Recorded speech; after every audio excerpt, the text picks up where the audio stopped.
নমস্কার বন্ধুরা, বাণীকথা চ্যানেলে আপনাদের সকলকে স্বাগত জানাই। আজকের এই ভিডিওটি অবশ্যই মন দিয়ে দেখুন। ভগবান শ্রীকৃষ্ণের এই উপদেশগুলি আপনার চলার পথে সঠিক মার্গদর্শন করাবে এবং আলোর দিশারি হয়ে উঠতে সাহায্য করবে। ভগবান শ্রীকৃষ্ণের কথাগুলি অবশ্যই শুনুন, মনে শান্তি পাবেন, নিজেকে নতুন করে খুঁজে পাবেন।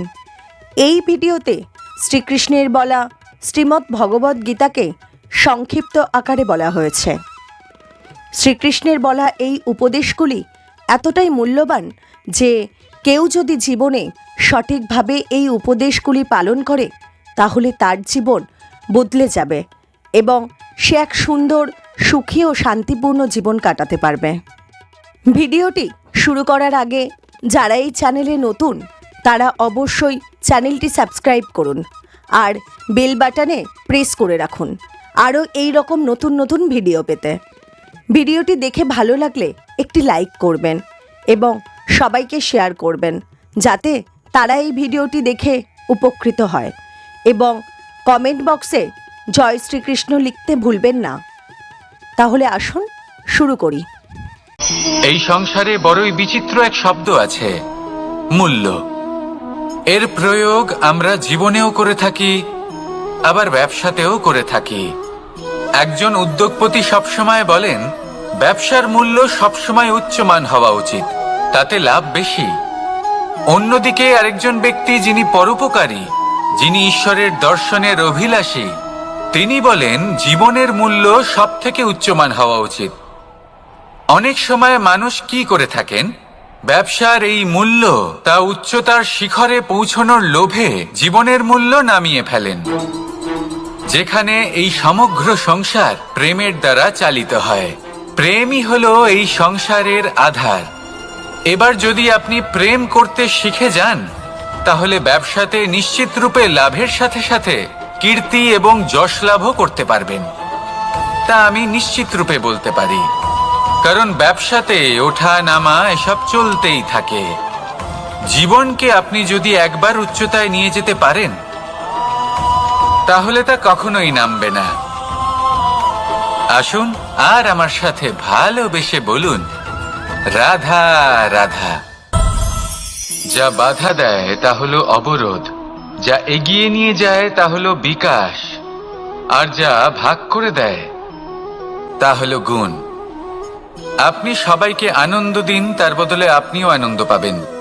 আপনি সবার মধ্যে প্রেম ছড়ান, আপনিও তার বদলে প্রেমই পাবেন।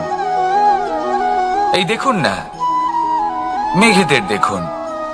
এই যে মেঘ, এই মেঘের গুণ এইটা নয় যে এরা জল সংগ্রহ করে রাখে। এদের গুণ হলো এটাই যে এই মেঘ সকলের মধ্যে জল ভাগ করে দেয়। ধরিত্রীর এবং জগতের তৃষ্ণা নিবারণ হয়। সূর্য, সূর্যের গুণ এইটা নয় যে সে সব থেকে বেশি তেজস্বী। তার গুণ হলো এটাই যে সে নিজের তেজ সবার মধ্যে ভাগ করে দিতে পারে। ঠিক সেইভাবেই জীবনে আনন্দ, উল্লাস, প্রেম এই সব কিছুই ভাগ করে নিতে শিখুন। এটাই হলো একটা গুণ, আর তার বদলে আপনি দ্বিগুণ আনন্দ, দ্বিগুণ উল্লাস, দ্বিগুণ প্রেম অবশ্যই পাবেন।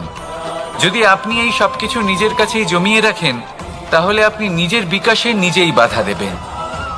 আসুন আর আমার সাথে ভালোবেসে বলুন, রাধা রাধা। আপনি কখনো মাখনের হাঁড়ি ভেঙেছেন? কত আনন্দ পাওয়া যায়। এই মাখনের হাঁড়ি ভাঙলে পুরো মাখন আমাদের গায়ে এসে পড়ে আর মন উচ্ছ্বসিত হয়ে ওঠে। কিন্তু তার জন্য বালগোপালদের কত চেষ্টা করতে হয় সেটা কখনো ভেবে দেখেছেন? প্রথমে বড়ই পরিশ্রম করে একের ওপর এক সাবধানে ওপরে চড়তে হয়, তারপরে ভারসাম্য বজায় রাখতে হয়, পড়ে গেলে হবে না।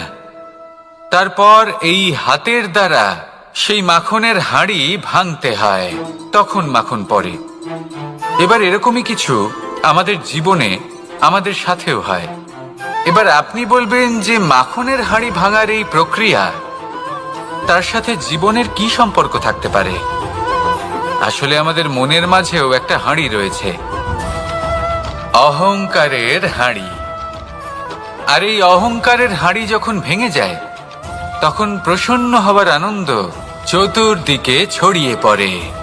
এই মন, এই আত্মা, এই দুই প্রসন্ন হয়ে যায়। কিন্তু তার জন্য আপনাদেরকেও বালগোপালের মতো চেষ্টা করে যেতেই হবে। ভারসাম্য বজায় রাখতেই হবে মনের মাঝে এবং এই বুদ্ধিতে, ভালো এবং মন্দের মধ্যে, লোভ এবং পরমার্থের মধ্যে। আর তারপর নিজে হাতে অহংকারের এই হাঁড়ি ভেঙে দিতে হয়। দেখুন, যদি ঈশ্বরের সঙ্গ লাভ করতে চান তাহলে অহংকারের এই হাঁড়ি ভাঙতেই হবে। আসুন আর আমার সাথে ভালোবেসে বলুন, রাধা রাধা। মুঠো হাতের শক্তি বেশি, মুঠো খুললেই তা দুর্বল। তা এমন কি থাকা উচিত এই বন্ধ মুঠোয় যা লাখের সমান? মানসিকতা এবং স্বপ্ন। মানুষ জন্মগ্রহণ করে, তার মানসিকতা সময়ের সাথে উন্নত হয়। মানসিকতা অনুযায়ী সে স্বপ্ন দেখে, আর সেই স্বপ্ন সার্থক করতে সে পরিশ্রম করতে থাকে। কিন্তু খুব গুরুত্বপূর্ণ একটা কথা আছে যা আপনার মনে রাখা উচিত। আপনার এই মানসিকতা, আপনার এই স্বপ্ন, তা যেন আপনার নিয়ন্ত্রণে থাকে। আপনার বন্ধ মুঠোয় যেন এর লাগাম থাকে, আপনি যেন এর প্রভু হন। যদি তা হয় তবেই আপনি লাভবান হবেন। যদি এরা আপনাকে নিয়ন্ত্রণ করতে থাকে, যদি আপনার মুঠো খুলে যায়, না পথ আপনার নিয়ন্ত্রণে থাকবে, না মানসিকতা থাকবে, না স্বপ্ন নিয়ন্ত্রণে থাকবে। আর যদি তাই হয় তাহলে আপনি আপনার ভবিষ্যৎ নষ্ট করে ফেলবেন। তাই নিয়ন্ত্রণ করতে শিখুন নিজের বিচার বুদ্ধি, নিজের মানসিকতা, নিজের স্বপ্নকে। নিজের এই স্বপ্ন পূরণ করুন আর আমার সাথে ভালোবেসে বলুন, রাধা রাধা। এই সংসারের সব থেকে কঠোর ধাতুর মধ্যে একটি হলো লোহা। লোহা দিয়ে আমরা অনেক অস্ত্র শস্ত্র লাভ করি, অনেক বস্তুও লাভ করি। এবার এই লোহাকে কাটার জন্য, একে কোনো আকার দেওয়ার জন্য কি প্রয়োগ করতে হয়? লোহা। এবার এই কথাটা আমরা সকলেই জানি যে লোহার দ্বারাই লোহাকে কাটতে হয়। এবার এই কথা আমি আপনাকে কেন বলছি?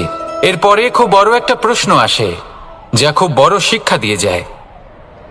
এটা কেন হয় যে আমরা একটা লোহা দিয়ে একটা লোহাতে আঘাত করছি, কিন্তু যে লোহা দ্বারা আঘাত করছি তার আকার বদলাচ্ছে না, যার ওপর প্রহার করছি তার আকার বদলাচ্ছে? এতে পার্থক্যটা কোথায়? পার্থক্য হলো তাপমাত্রার। দেখুন, যে লোহাকে আমরা কাটতে চাই তার তাপমাত্রা বাড়াতে হয়, তাকে গরম করতে হয়। আর যে লোহা দ্বারা আমরা আঘাত করতে চলেছি সেই লোহা আমাদের ঠান্ডা রাখতে হয়। অর্থাৎ ঠান্ডা লোহা গরম লোহাকে কেটে দেয়। এবার এই শিক্ষা কি আমাদের জীবনে যথেষ্ট নয়? আমাদের জীবনে অনেক সমস্যা আসতে পারে, কিন্তু আমাদের এই বিষয়ে বিশেষ খেয়াল রাখতে হবে যে আমাদের মনকে আমরা যেন ঠান্ডা রাখি, এই মস্তিষ্ককে শান্ত রাখতে হবে। যদি আমরা ক্রোধ বা ঈর্ষার আগুনে জ্বলতে থাকি, বিদ্বেষের আগুনে জ্বলতে থাকি, তাহলে আমরাও সেই লোহার মতোই হয়ে যাব যার তাপমাত্রা অত্যন্ত বেশি। তখন যে কেউ এসে আমাদের বিচ্ছিন্ন করে চলে যাবে। মনে রাখবেন, যিনি যত বেশি স্থির বুদ্ধির অধিকারী, যিনি হলেন সব থেকে বেশি শান্ত, তিনি হলেন সব থেকে বেশি বলশালী। তাহলে শান্ত থাকুন আর আমার সাথে ভালোবেসে বলুন, রাধা রাধা। এই সমগ্র সংসারের সব থেকে গুরুত্বপূর্ণ ব্যক্তি কে? স্বয়ং আপনি। নিজের জন্য তো বটেই, তাই না? কারণ যখন আপনি জন্মগ্রহণ করেন, নিজের চোখ খোলেন, এই সংসারে আসেন, তখনই তো এই সংসারকে আপনি দেখতে পান, অনুভব করতে পারেন। এখানকার আবেগ, এখানকার মানুষজন তখন থেকেই অনুভব করেন। যদি আপনি না থাকেন তাহলে এই সংসারের অস্তিত্ব আপনার কাছে শূন্যের সমান, তাই না? আপনি না থাকলে এই সংসারও আপনার কাছে নেই। এবার সবাই বলবেন যে এ তো সত্যি কথা, সেই অনুযায়ী তো আমার স্বার্থপর হওয়া উচিত, অহংকারী হওয়া উচিত, কারণ আমার কাছে আমিই তো সবকিছু। দৃষ্টিভঙ্গি পাল্টে দেখুন, আপনার কাছে সব থেকে বেশি গুরুত্বপূর্ণ ব্যক্তি কে? আপনি নিজেই। সেই মানুষটি কেমন হওয়া উচিত একটু ভেবে দেখুন। সবসময় সকলকে সাহায্য করুন, একসাথে মিলে পরিশ্রম করুন, সাহায্য করুন অন্যদেরকে, এটা অতি আবশ্যক। এবং তার থেকেও বেশি গুরুত্বপূর্ণ হলো এটাই যে আপনার মনে যেন কখনো এই বিষয়ে ভয় না থাকে যে আমি আমার প্রিয়জনদের, আমার কাছের মানুষগুলিকে হারিয়ে ফেলব। এই ভয় কখনোই মনের মধ্যে থাকা উচিত নয়।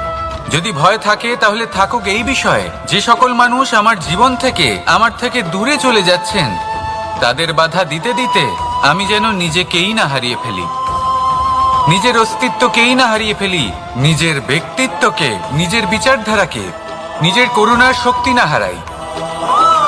তাহলে এই ভয় ত্যাগ করুন আর আমার সাথে ভালোবেসে বলুন, রাধা রাধা। মানুষের দুটো রূপ রয়েছে।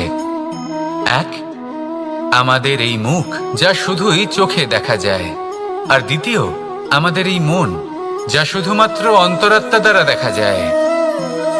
এবার আমাদের এই মুখ তা ঈশ্বর সকলকেই আগে থেকেই প্রদান করেছেন, কিন্তু এই মন কেমন হবে তা আমাদের জীবনের অনুভূতি এবং আমাদের জীবনের লক্ষ্য এগুলি সুনিশ্চিত করে। অর্থাৎ নেত্র দিয়ে দেখা যায় আমাদের এই মুখ, তা শুধুই এই কারণে প্রয়োজন যাতে সংসার আমাদের দেখতে পায়, আমাদের চিনতে পারে।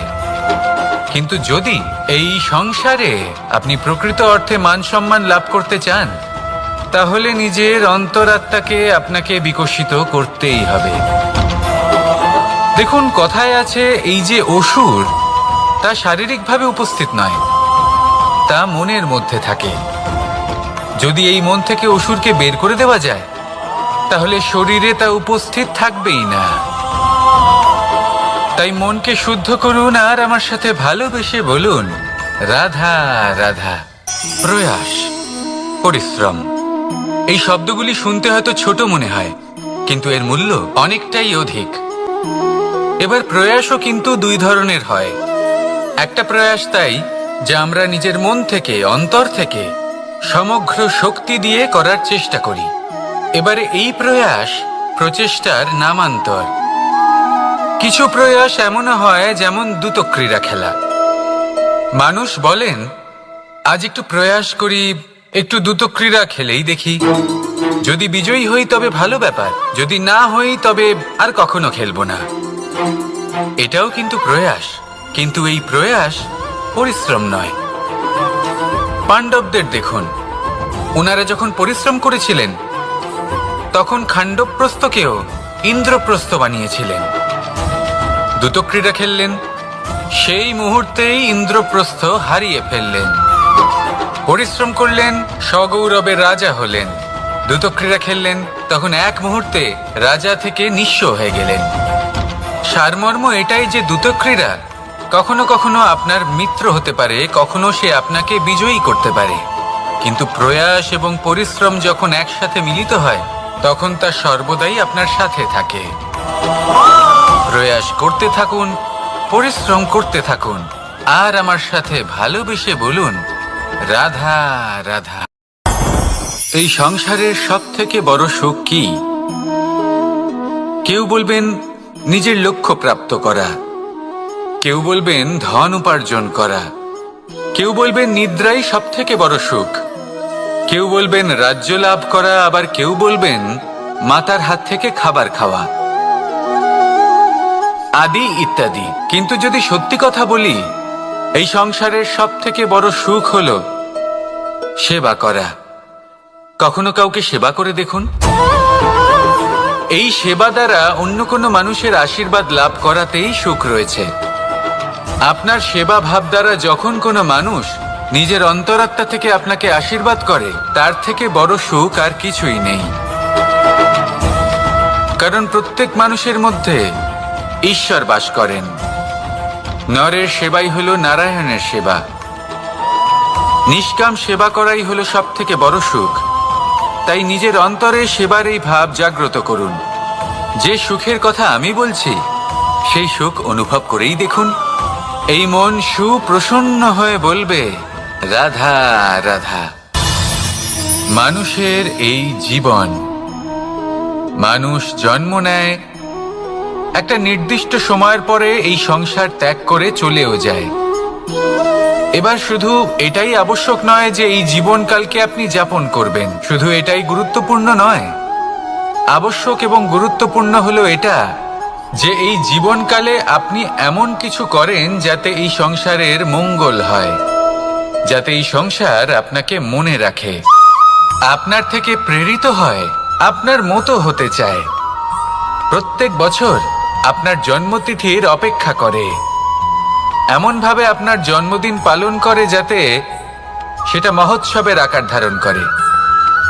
এবার এই জন্মদিন এমনি এমনি মহোৎসবে পরিণত হয় না। তখন হয় না যখন কোনো ব্যক্তি রাজার রূপে বা কোনো গোয়ালার রূপে জন্মগ্রহণ করে।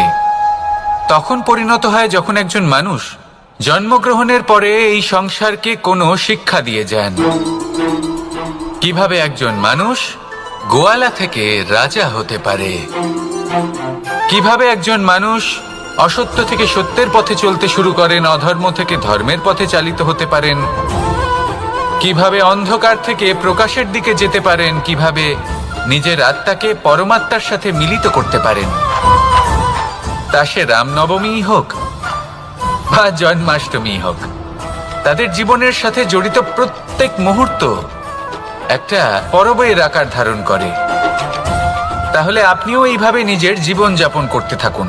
এই সংসারে শুধু ভালোবাসা বিতরণ করুন, কিছুটা এমন ভাবে বিতরণ করুন যাতে আপনি এই সংসার থেকে চলে যাওয়ার পরেও এই সংসারে আপনি শুধুই ভালোবাসা বিতরণ করতে পারেন। যদি আপনি এরকম করেন, সংসারকে প্রেরণা দেন, তাহলে আপনার জীবনও রাধা কৃষ্ণের প্রেমের মতোই অলৌকিক এবং দৈব হয়ে উঠবে। আসুন আর আমার সাথে ভালোবেসে বলুন, রাধা রাধা। আপনি এটা শুনে থাকবেন যে ছোট্ট একটা বালক সে ঈশ্বরের প্রতিরূপ হয়, কিন্তু এমন কেন বলা হয় তা কি আপনি কখনো ভেবে দেখেছেন? আমি আপনাকে বলছি, কোন একটা ছোট্ট বালককে দেখুন, সে কি করে? সকলকে সমান চোখে দেখে। ওর মনে না কোনো ছলনা রয়েছে, না কোনো কপটতা, না অহংকার রয়েছে, আর না কোনো বিষয় নিয়ে কোনো চিন্তা। সকলকে সে সমান চোখে দেখে আর নিজের মধ্যেই প্রসন্ন থাকে, সকল বিকার থেকে মুক্ত। এগুলোই তো সেই গুণ সেই বালকের মধ্যে, যা হলো ঈশ্বর স্বরূপ। এবার ভেবে দেখুন, যদি প্রত্যেকটা মানুষ এই ছোট বালকের মতো সেই সব গুণ নিজের মধ্যে জাগ্রত করে তোলে, তাহলে কি হবে? তারাও ঈশ্বর তুল্য হয়ে উঠবে। তাই আপনিও এটাই করুন, নিজের মনকে বিকার মুক্ত করুন সেই ছোট্ট বালকের মতো। মনের মধ্যে না কোনো চিন্তা রাখবেন, না মোহ, না ক্রোধ, না কোনো রকমের ছলনা বা কপটতা। সবাইকে সমান চোখে দেখুন আর নিজের মনেই প্রসন্ন থাকতে শিখুন। এই মন প্রেমময় হয়ে বলবে, রাধা রাধা। মানুষের জীবন বড়ই বিচিত্র হয়। যেই মুহূর্তে জন্ম নেয় একটা প্রতিস্পর্ধায় প্রবেশ করতে থাকে। মানুষ জন্ম নেয় আর প্রতিস্পর্ধা শুরু হয়ে যায় ভাই এবং বোনের মধ্যে সর্বশ্রেষ্ঠ হবার, সবার থেকে এগিয়ে থাকার।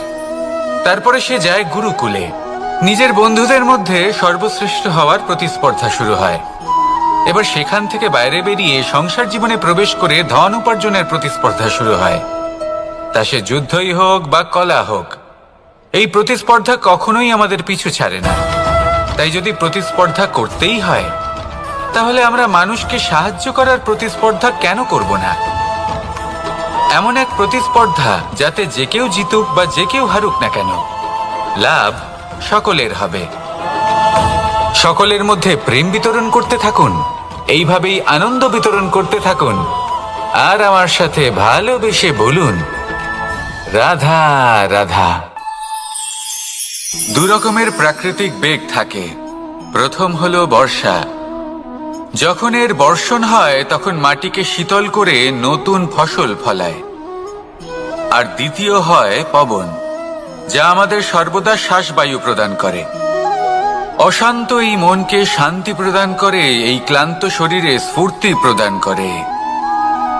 আমাদের জীবনে যত আবেগ আছে তা হয় বর্ষার মতো হওয়া উচিত, নয় হওয়া উচিত পবনের মতো। ক্রোধ, মতভেদ, বিবাদ, এগুলো হওয়া উচিত বর্ষার মতো, অর্থাৎ কিছু সময় পরে যেন এরা নিজে থেকেই ছিন্ন ভিন্ন হয়ে চলে যায়। আর যদি পবনের মতো কোনো আবেগ থাকা উচিত, তা হলো প্রেম, যা সর্বদা শ্বাসবায়ু প্রদান করে, সবসময় সাথে থাকে। একে আমরা অনুভব করতে পারি না, কিন্তু এ আমাদের অনুভব করার জন্য প্রাণবায়ু প্রদান করে। আর যখন চক্রবাতের মতো সে ভয়ঙ্কর হয়ে ওঠে, তখন সমগ্র সংসার বদলে দেয়। এর সারমর্ম একটাই, শক্তি। মতভেদ, ক্রোধ, বিবাদের মধ্যে নেই। শক্তি যদি থাকে, তা আছে প্রেমের মধ্যে। তাই এই প্রেমকে মনের মধ্যে রাখুন আর আমার সাথে বলুন, রাধা রাধা। প্রত্যেকটা মানুষ আলাদা হয় আর অত্যন্ত বিশেষও হয়। প্রত্যেক মানুষ ভিন্ন ভিন্ন পরিবেশে পালিত হয়, বড় হয়। প্রত্যেকের নিজস্ব চিন্তা ভাবনা থাকে, নিজস্ব বিচারধারা থাকে। যখন অনেক ভিন্ন বিচারধারা একত্রিত হয়ে যায়, তখন শুরু হয় বিবাদ।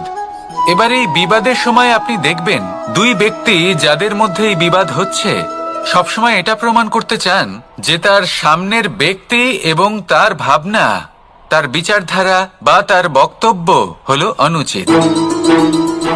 এবার এটাই যদি প্রেমপূর্বক রূপে আপনি ভেবে দেখতে চেষ্টা করেন যে সামনের ব্যক্তিটির বক্তব্য, তার মানসিকতা আসলে কি, তাতে উচিত ঠিক কি, সেটা আমরা বুঝতে পারি। একদিকে হলো এই বিবাদ, যা আপনাকে সামনের ব্যক্তিটিকে অনুচিত প্রমাণ করতে বাধ্য করে, আর অন্যদিকে হলো প্রেম, যা সামনের ব্যক্তিটির যুক্তি বুঝতে সাহায্য করে, তাতে উচিত কি রয়েছে সেটা বুঝতে বাধ্য করে, তাকে মহান হয়ে ওঠার পথে অগ্রসর হতে বাধ্য করে। তাই এই বিবাদকে ত্যাগ করুন আর প্রেমকে আপন করে নিন, আর এই প্রেম ভাব নিয়ে বলুন, রাধা রাধা।